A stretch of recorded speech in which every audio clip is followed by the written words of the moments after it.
Speaker and the President of the Republic. Mr. President, Kaspedi bare, pinyana ge re penge kwele pinye kholo.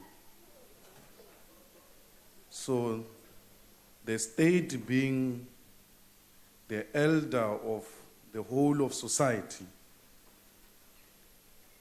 becomes responsible for all the violence meted against our foreign nationals. It was through the state that our people were taught that resolution to differences should be through violence. It was under your leadership that when you disagreed with people in Marikana, you killed them. Because you never believed in peaceful resolution of differences. When people had problems in Relela, you killed them. When people had problems in Mututlung demanding water, you killed them. When Tatane protested against this state, you killed him. When there were differences not so long ago in this parliament, you applied violence against the leadership of the EFF.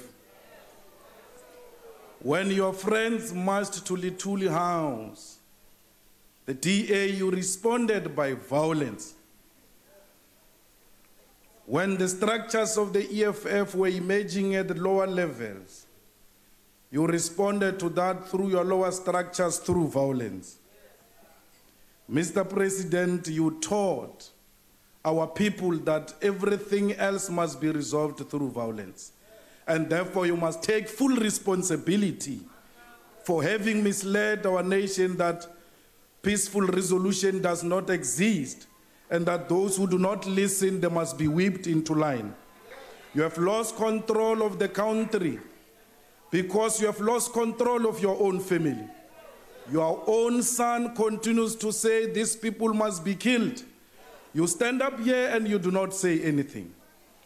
The King Zweletini has been misinterpreted as he says. We accept that explanation. But you do not take a platform to ask the king to call upon the people of KwaZulu-Natal and everywhere else, particularly those who could have misunderstood him, to refuse to engage in violent activities. I must never be misinterpreted to be saying the king is responsible for that. But that interpretation was misinterpreted by the media, and the people understood him to be saying that. How can you rule the country when you cannot rule over your own family? And your son is such a typical example of a family member that you cannot whip into line. We have a responsibility from these incidences of xenophobia to teach our people that peaceful resolution is a sustainable solution to every problem we have. Mr. President, you come here, you want to condemn violence against xenophobia. But the Cubans have taught us that body language speaks volume than prepared speech. You come with a prepared speech, your body doesn't suggest any other leader who's concerned about the killings in KwaZulu-Natal. But when you were defending the spending in Nkandla, your body language was very strong than when you were condemning the violent activities in Nkandla. Fellow South Africans, we need each other. Let us not kill each other. There is no country in Africa that can survive in isolation.